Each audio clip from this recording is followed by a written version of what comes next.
Bienvenido una vez más a nuestro podcast Finanzas del Día a Día. Hoy vamos a iniciar un proceso en el cual vamos a hablar de lo que es la reforma fiscal en varias etapas. El día de hoy, como siempre, mi co-host Mario Enríquez y yo vamos a tratar de dilucidar algunos de los temas que comúnmente se hablan o se están hablando en el argot popular, que en muchos términos nadie se ha dedicado, Mario, a explicándolo llanamente. A pensarlo. ¿Qué significa realmente? Cuando tú hablas de reforma fiscal. ¿Qué significa una reforma fiscal? ¿Qué significa? Explícamelo como un niño de 8 años.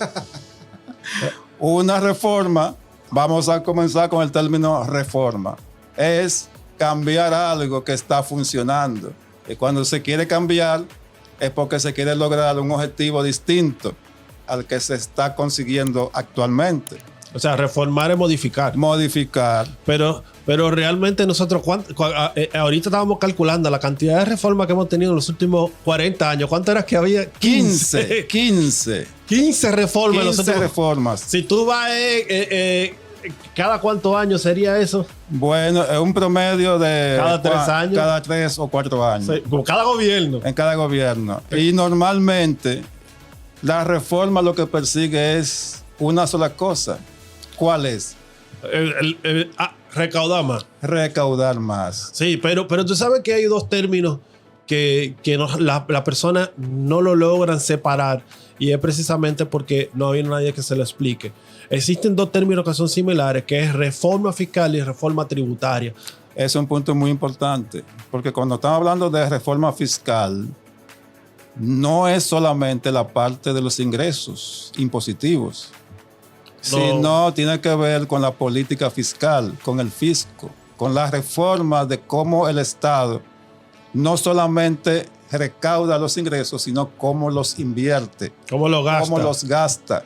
Entonces, ahí es que entra el término que se ha hecho famoso de reforma fiscal integral. Integral, exactamente. Eso quiere decir que no solamente vamos a hablar de cuántos impuestos nosotros vamos a aumentar o cuánto vamos a cobrar adicional, sino cómo lo vamos a gastar. Fíjate que lo que sucede, mira, en el argot impositivo o en el argot de finanzas, normalmente los gastos son fáciles de determinar, porque ya tú tienes una estructura gubernamental montada.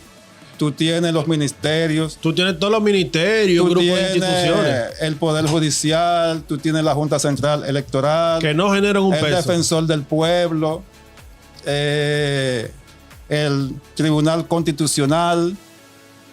La Fuerza Armada. La Fuerza Armada, tú tienes también los legisladores.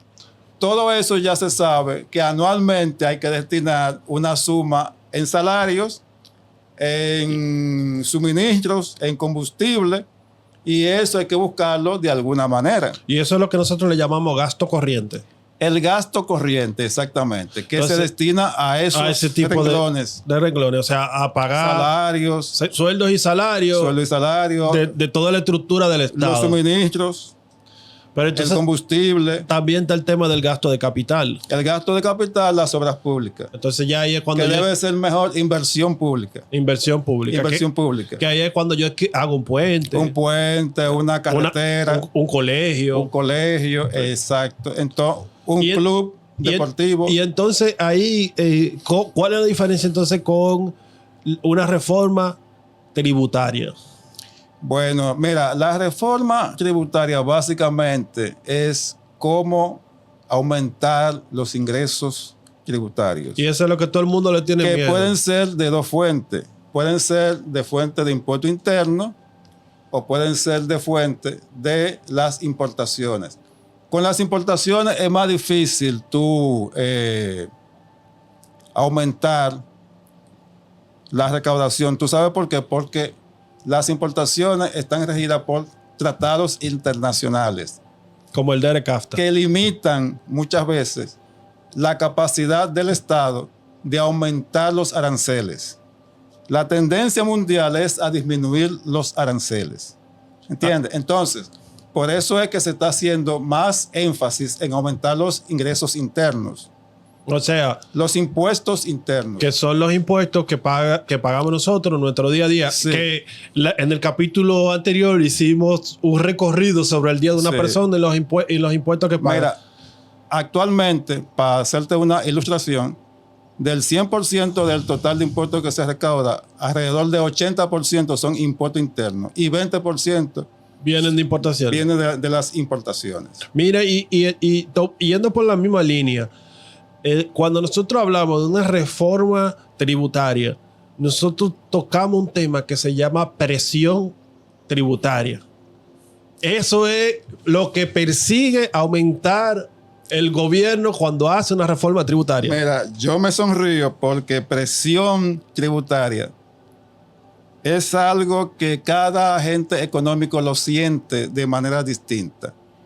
Sin embargo, Porque presión es presionar. sí, sin embargo, en la economía hay un estadístico que dice lo siguiente: para saber la presión tributaria de un país, yo divido el total de impuestos que se recauda en un año y eso lo divido entre el Producto Interno Bruto del país. Y eso me da qué porcentaje del Producto Interno Bruto se recauda en forma de impuestos. Entonces, cuando nosotros hablamos de hacer una reforma fiscal, tributaria, lo que perseguimos es aumentar la presión fiscal. O sea, que se recauden más impuestos de acuerdo al Producto Interno Bruto del Exactamente. país. Está súper interesante. Mira, hablando un poquito de las reformas que se han hecho, estábamos hablando del término parche fiscal. Ese siempre lo usa. Mira, yo he escuchado a muchas personas diciendo: yo espero que esta vez no sea un parche fiscal. El parche fiscal es una reforma tributaria que se hace de manera muchas veces rápida y se hace puntual, destinada a cubrir una necesidad urgente. Por ejemplo, cuando se cambian aranceles, se bajan aranceles, esa disminución de los aranceles hay que buscar un sustitutivo. Entonces nosotros vivimos de parche en parche. Por ejemplo, el punto 15 famoso. El punto 15 de impuestos a transferencias y cheques. También el 1% a los activos. El 1% a los activos de las personas que nació como 1% de pago mínimo de impuestos sobre la renta. De las personas jurídicas. Ajá.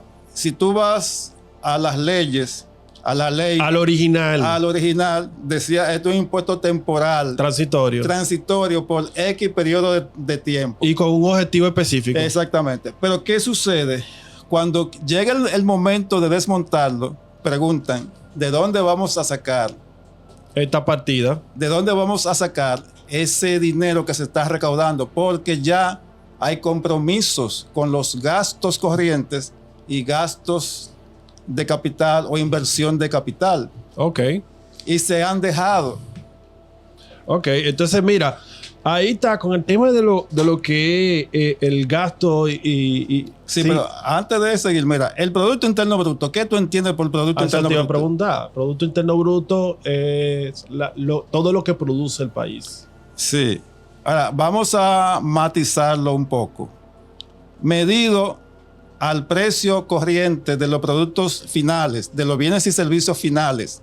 Los bienes y servicios finales son los que se comercializan en el mercado. Sí, o por sea, ejemplo, se mide en el precio que yo compro el plátano. Exactamente. Se mide en el precio que tú compras la gasolina, en el precio que tú compras en el supermercado, a nivel de precios finales. Sí, de consumidor final. Todo lo que se produce en la economía dentro de sus fronteras, Producto Interno Bruto. O sea, ahí no se toma en cuenta lo que son las importaciones, porque eso no se produce aquí. Sí. Y el tema de el déficit fiscal, déficit cuasi fiscal, que esos términos siempre son como términos que confunden a la gente. Mira, el déficit fiscal es sencillamente, o sea, cuando tú tienes un gasto que es fijo, porque ya tú tienes un compromiso con la estructura del gobierno, de sueldo, de suministro y todo eso. Pero el ingreso va a depender de cómo vaya la economía, de cómo vaya realmente la producción de bienes y servicios finales. Se hace una estimación, pero no siempre el Producto Interno Bruto crece en la medida de lo que se estimó. Y además de eso, muchas veces no se recauda en la medida de lo que se había estimado. Entonces, ¿qué es lo que sucede? Que siempre hay un gasto mayor a lo que se recauda por impuestos. Entonces, si hiciéramos una analogía de una empresa, Sí. y yo hablara de un déficit fiscal, lo que estoy hablando es de que esa empresa tiene pérdida. Pérdida, exactamente. Que tú recaudas menos de lo que tú tienes que gastar. ¿Y cómo se financia eso? Precisamente préstamo. con préstamo.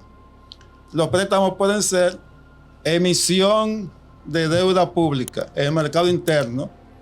Ustedes saben que Hacienda emite bonos que los adquieren las empresas privadas, y también Hacienda emite bonos en el mercado internacional que los adquieren agentes internacionales o gobiernos internacionales.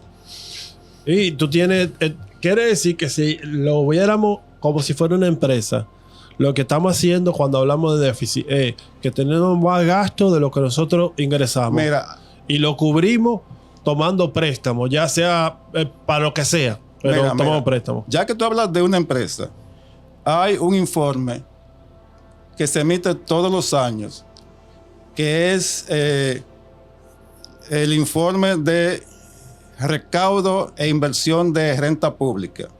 En ese informe hay como si fuera un estado financiero de lo que es el Estado dominicano.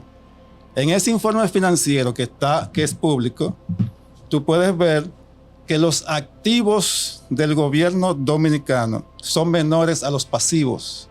O sea, que estamos Es decir, en pérdida permanente. que el Estado, en los libros que publica, tiene un patrimonio negativo. Eso está unido al déficit fiscal que venimos arrastrando de muchísimos años, y donde el gobierno gasta mucho más de lo que recauda. Y eso también le pasa a una persona. Cuando una persona entra en un ciclo de que gasta más de lo que produce, se va endeudando. Y cuando viene a ver, hipoteca la casa. Y la pierde. Y la puede perder. Entonces, cuando tú tienes más pasivos que los activos, tú estás en lo que se llama una quiebra técnica. Sí. Cuando tú tienes patrimonio negativo, es negativo. Tú se le llama quiebra técnica. Quiebra técnica. Hagan su deducción ustedes. Nosotros no vamos a seguir hablando de si estamos quebrados o no estamos quebrados. Hasta ahí no vamos a llegar. Eso dedúcanlo ustedes.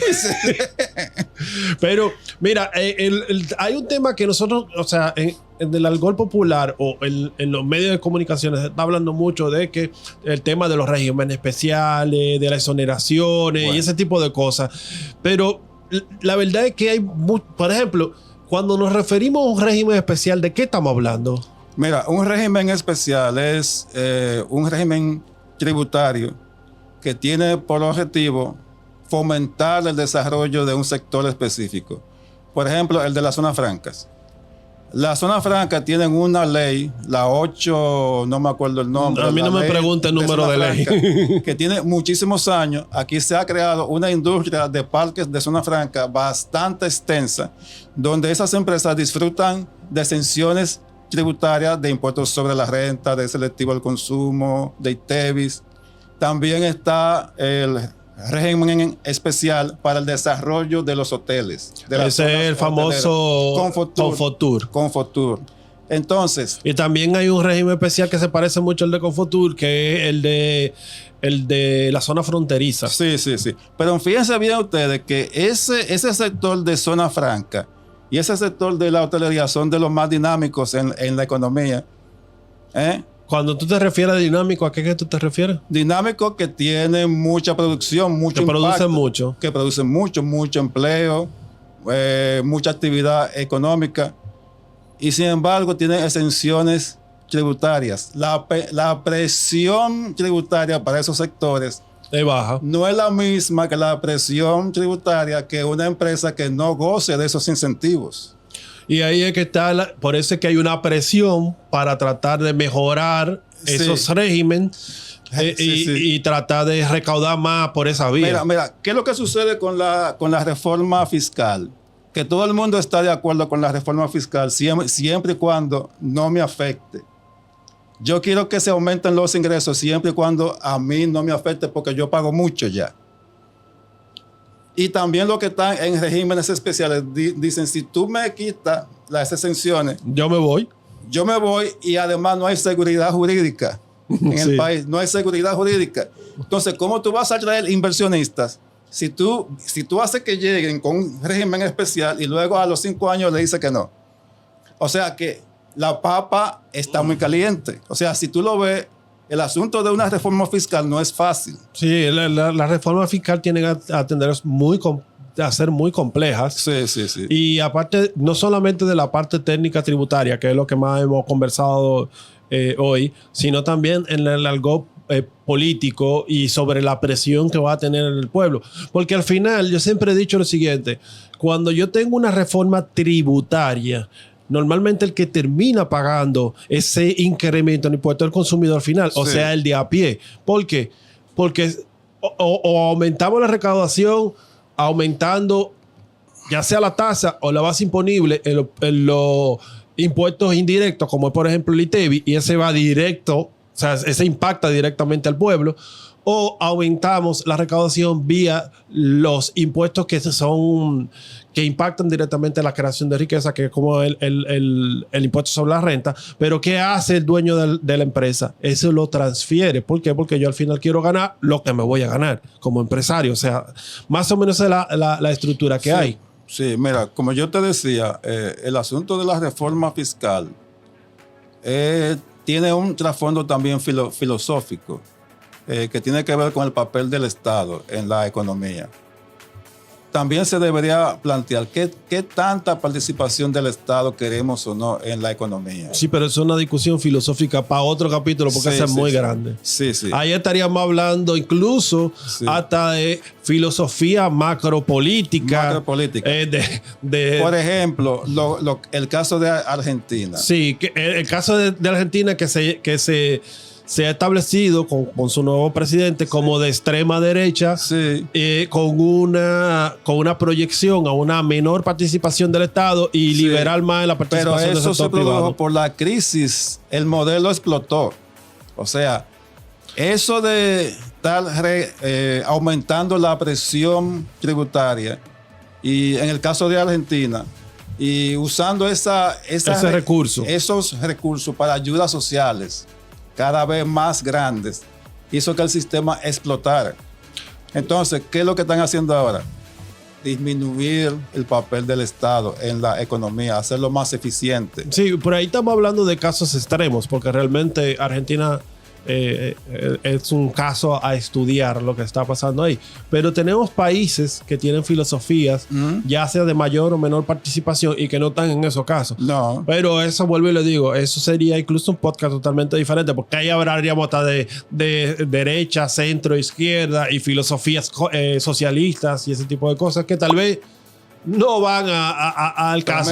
Mira, para que las reformas fiscales sean bien acogidas, debe ser también acompañado de hacer más eficiente la participación del Estado en la economía, mejorar la calidad de los servicios públicos, mejorar la calidad del gasto público. ¿Por qué? Porque mucha gente dice, ¿para qué yo voy a pagar más impuestos si se gasta de X o Y manera? Sí, el tema es que muchas veces, y eso ya es una opinión personal, hacemos reformas fiscales. A nosotros nos conviene como consultores tributarios. Mientras más reformas hay, más trabajo tenemos, más clientes nos llegan. Pero al final, lo que nosotros quisiéramos ver es que sea equitativo, de que tengamos una reforma fiscal integral, como dice todo el mundo, que no solamente hagamos eficiente lo que cobramos, sino también lo que gastamos. Lo que se gasta. Bueno, con este mensaje nosotros terminamos nuestro capítulo del día de hoy. Vamos a seguir con esta misma secuencia e incluso vamos a incluir invitados que son sorpresas especiales, y lo vamos a seguir viendo más adelante. Bueno, ha sido todo por ahora. Se despide Cristian Álvarez, Mario Enríquez. Un placer.